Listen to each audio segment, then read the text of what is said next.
Hi, you guys. I would want to ask you to look up an old hymn.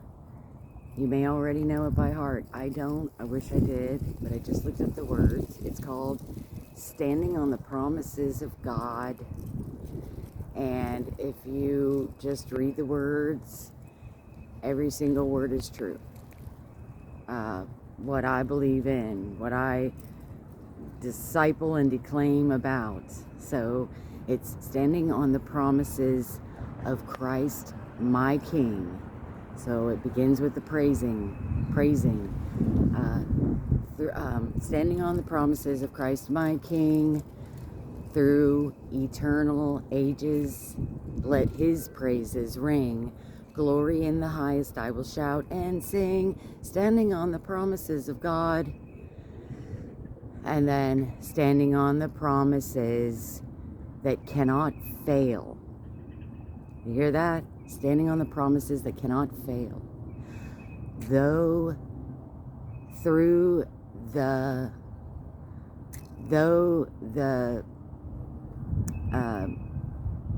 something stormy, through the, darn, I just read it.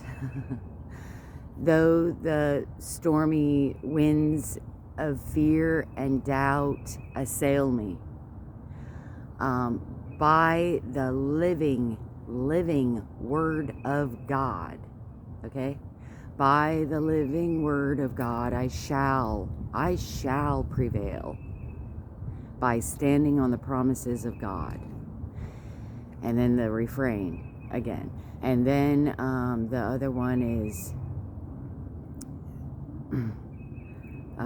anyway, if you look up the words, because then another refrain talks about his blood, and then another refrain talks about,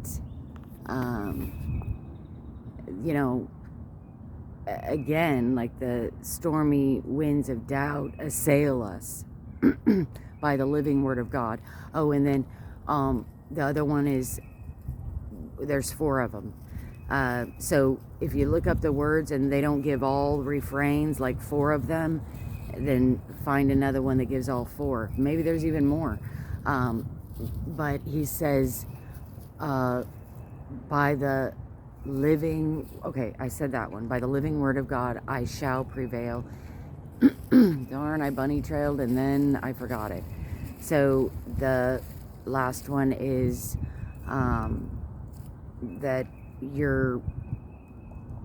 anyway, you'll read it. If you read it, you'll see what I'm saying. So you're going to prevail. There's going to be doubts and fears, but you stand on, it sets free.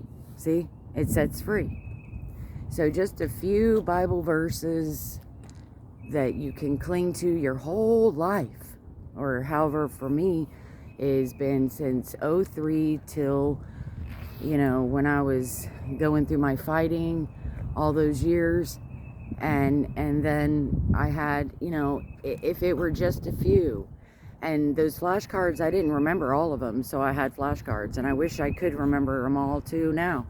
And then you could even Google scriptures on promises. But when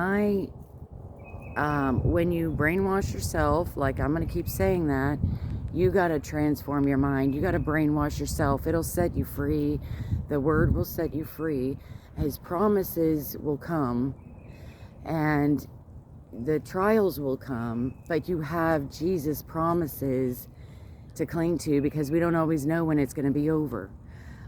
King David was hiding out in a cave for 13 years. Joseph was in prison for 13, 14 years. There's a channel called the 14ers, or not, it's Ministry Revealed, but he talks about the 14ers because of a lot of 14s in the Bible, maybe even a lot of 13s. Yeah, because JD is right when he said some skyscrapers don't even have the number 13 on their floor because the world turns it into a bad thing. Well, maybe because over the years, and we used to be a Bible nation, we all knew that 13 was kind of a, trials. There was something else he said that I remembered today, but I forgot that, it was a Bible verse that I love, that he quoted a while back, and I thought, yeah, that's another good one. I forgot it already. But yes, if you even just had a few, and then one hymn or two that speak, I'm not saying that's the gospel or anything, but I'm saying when you're going through a trial and you want to cling, just like that Streams in the Desert for this month on the 8th, she said, standing on a few prayers and promises rather than a plethora of a bunch of prayers. Yeah. So because the Father knows what we have need of, I can sometimes say to him, Lord, I'm overwhelmed with the prayers that I need to fervently pray for today. You know their needs, and you know my needs, and you know who I want to pray for and who I'm lifting up and believing for. And I am still just copy and paste those, or something, and repeat it. Baba, don't get on the street. Come, Baba. So yes, standing on the promises, him, stand, they'll set you free, the living word of God. By the living word of God, you shall prevail. And you got to stand. It's hard, but this is life. This is how he wants us to live this life. Paul had to suffer. David had to suffer. Hey, Baba, no. Come. Baby. Baba.